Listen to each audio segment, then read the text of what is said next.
YouTube के कुल दर्शक भैया बहनी लोगन के डॉक्टर भोला प्रसाद आग्नेय का सादर प्रणाम।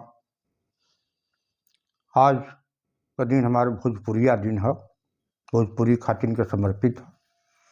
तो आज हम छोट छोट रचना ना बल्कि हम दो चार गो मुक्तक प्रस्तुत कर रहा बनी आप लोगों के सेवा में। तो ध्यान दें। पहलका मुक्तक बा कि वादा ज्यादा कईल महज बहाना लागेला। वादा ज्यादा कईल महज बहाना लागेला। वादा ज्यादा कईल महज बहाना लागेला। धोखे धोखा किस्मत के खजाना लागेला। वादा ज्यादा कईल महज बहाना लागेला। धोखा महज किस्मत के खजाना लागेला। केकर नाम गिनाई हम तहसे। केकर नाम गिनाई हम तहसे। बहुरुपिया हमके त सारा जमाना लागेला। बहुरुपिया हमके त सारा जमाना लागेला। वादा ज्यादा कईल महज बहाना लागेला। धोखा महज किस्मत के खजाना लागेला। केकर नाव गिनाई तोसे। बहुरुपिया हमके त सारा जमाना लागेला। बहुरुपिया हमके त सारा जमाना लागेला। अब दूसर का मुक्तक बा कि अंदाजे बयां इतना विचित्र हो गई। अंदाजे बयां इतना विचित्र हो गई। अंदाजे बयां इतना विचित्र हो गई कि दुश्मनों लागता कि हमार मित्र हो गई। अंदाजे बयां इतना विचित्र हो गई कि दुश्मनों लागता कि हमार मित्र हो गई। दुश्मनों लागता कि हमार मित्र हो गई। पाप पुण्य में भेद करे के क्षमता नइखे जेकरा। पाप पुण्य में भेद करे के क्षमता नइखे जेकरा। कौनो काम के उद्घाटन करे बदे उहे पवित्र हो गई।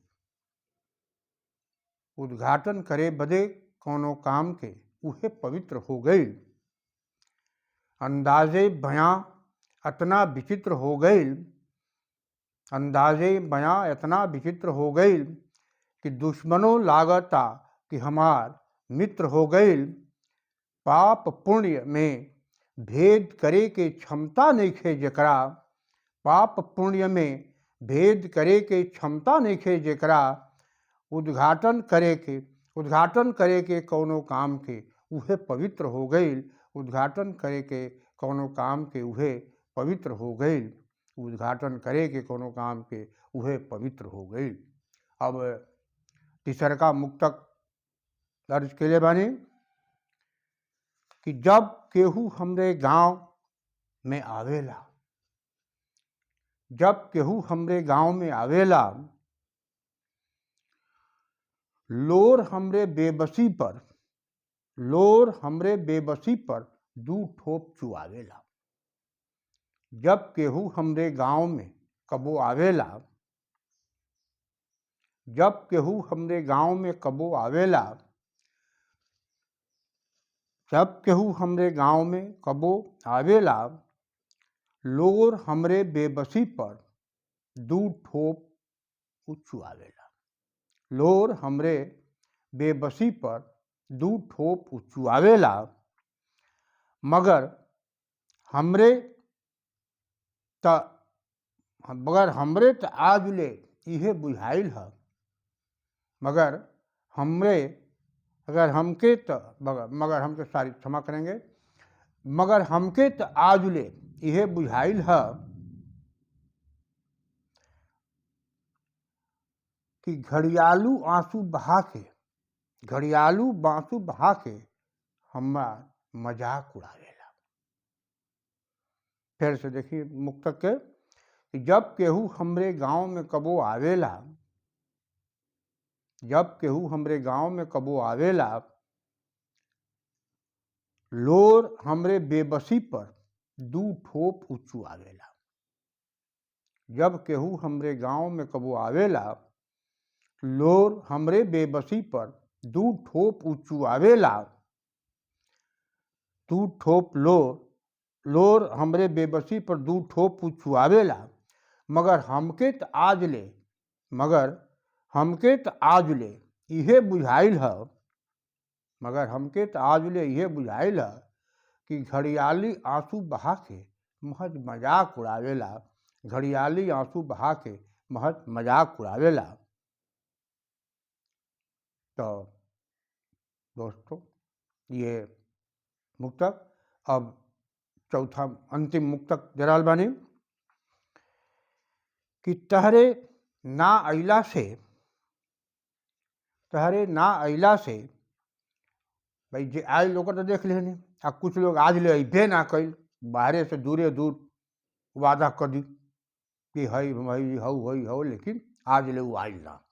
तो जे आयल वो दू ठोप लोर चुआ के चल गई, आ केहू अबे ना कैल।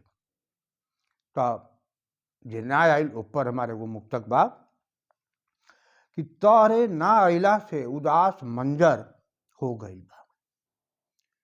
तहरे ना अइला से उदास मंजर हो गई बा। जोहते जोहत बाट मन मंथर हो गई बा। तहरे ना अइला से उदास मंजर हो गई बा। जोहते जोहत बाट मन मंथर हो गई बा। तहरे ना अइला से उदास मंजर हो गई बा। जोहते जोहत बाट मन मंथर हो गई बा। खटखटौली है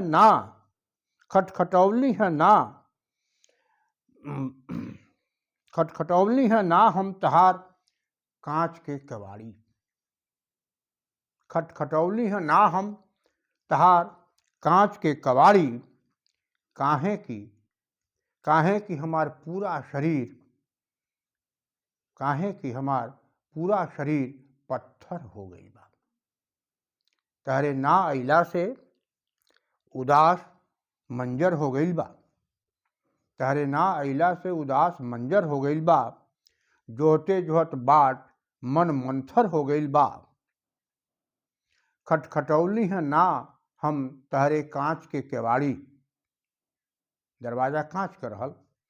खटखटौली है ना हम तहरे कांच के केवाड़ी। काहे कि हमार मन शरीर पत्थर हो चुकल बा।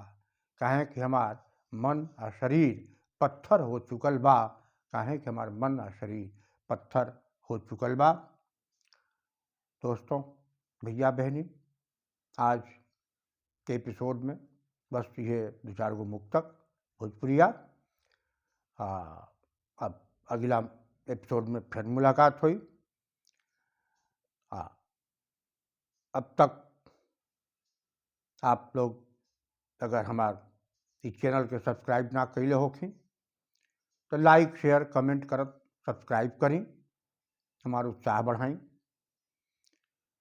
अपने इष्ट मित्र दोस्त हितनाथ से भी कही के हमारे चैनल के सब्सक्राइब कराएं ताकि हमारा उत्साह बढ़ो। ऐसे ही हम रोज़ रहूँगा सबसे मिलत रहें। कोशिश करी ला हम कभी कभार तबीयत घबरा जाला तो एक आध दिन नागा हो जरूर हो जाला, ना तो हम कोशिश कर ले कि नागा ना हो के, चाहे हम आपन कविता, चाहे लघु कथा, या आपन और जो दोस्त मित्र परिचित साहित्यकार बा ओकर भी लघु कथा चाहे कविता कहानी कुछ हम देते रहें। तो आप लोगों से आज के एपिसोड में बस इतने। अगला एपिसोड में फिर मुलाकात हुई। तब तक खातिर हमके आज्ञा दी। बहुत बहुत धन्यवाद। नमस्कार।